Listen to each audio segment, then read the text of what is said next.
ऊर्जा प्रकल्पग्रस्तांसाठी संपादित करण्यात येणाऱ्या जमिनीला सरकारने वाढीव दर जाहीर केलाय।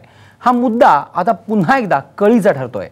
वाढीव दराला शिवसेनेने विरोध केलाय, तर प्रकल्पाचं समर्थन करणाऱ्या उद्योगमंत्री नारायण राणे यांनी गाडगीळ समिती विरोधात उच्च न्यायालयात याचिका दाखल करून गाडगीळ समितीला आव्हान दिलंय।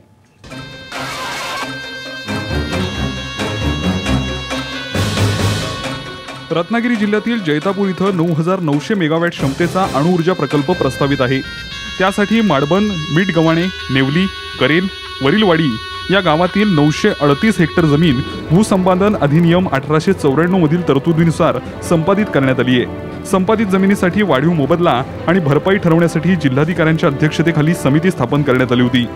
या समितीच्या अहवालावरून शासनाने काही निर्णय घेतलेत। त्यानुसार प्रकल्पासाठी संपादित करण्यात आलेल्या जमिनीला हेक्टरी 22,50,000 रुपये अशा वाढीव दराने मोबदला म्हणून सानुग्रह अनुदान देण्यात येणार आहे। शासनाने निश्चित केलेल्या नव्या दराचा अध्यादेश शासनाकडून काढण्यात आलाय। माडबन येथील 690 हेक्टर जमिनीवरील 1851 खातेदारांना 12,78,00,000 रुपये देण्यात येणार आहेत, तर मीठगव्हाणे येथील 102 हेक्टर जमिनीवरील 122 खातेदारांना 87,52,000 रुपये देण्यात येतील।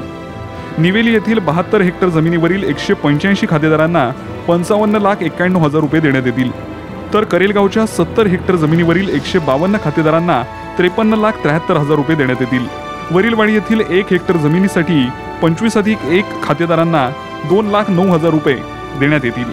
एकूण 938 हेक्टरवरील 2,336 खातेदारांना 14,77,00,000 रुपयाची रक्कम अदा केली जाणार आहे। पूर्वीचं अवॉर्डच होतं, ती कॉम्पन्सेशन आहे।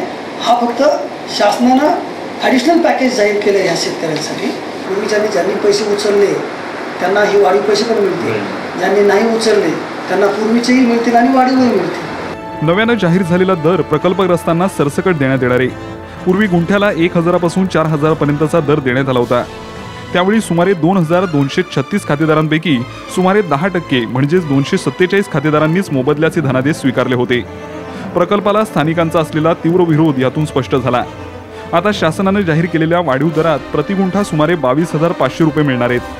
पूर्वीच्या तुलनेत 10 पट दरानं भरपाई जाहीर करून खातेदारांना गाजर दाखवण्याचा प्रयत्न शासनाने केलाय। त्यामुळे दर कितीही द्या, पण प्रकल्पाला विरोध असणारच आणि हा प्रकल्प रद्द होईपर्यंत तो राहणार असा इशारा शिवसेनेकडून देण्यात आलाय।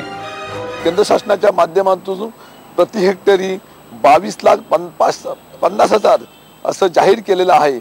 मी आपल्याला सांगू इच्छितो की भविष्यामध्ये केंद्र शासनाने याकरता 50 लाख रुपये दिले तरी तिथले स्थानिक जनता ते चेक स्वीकारणार नाही।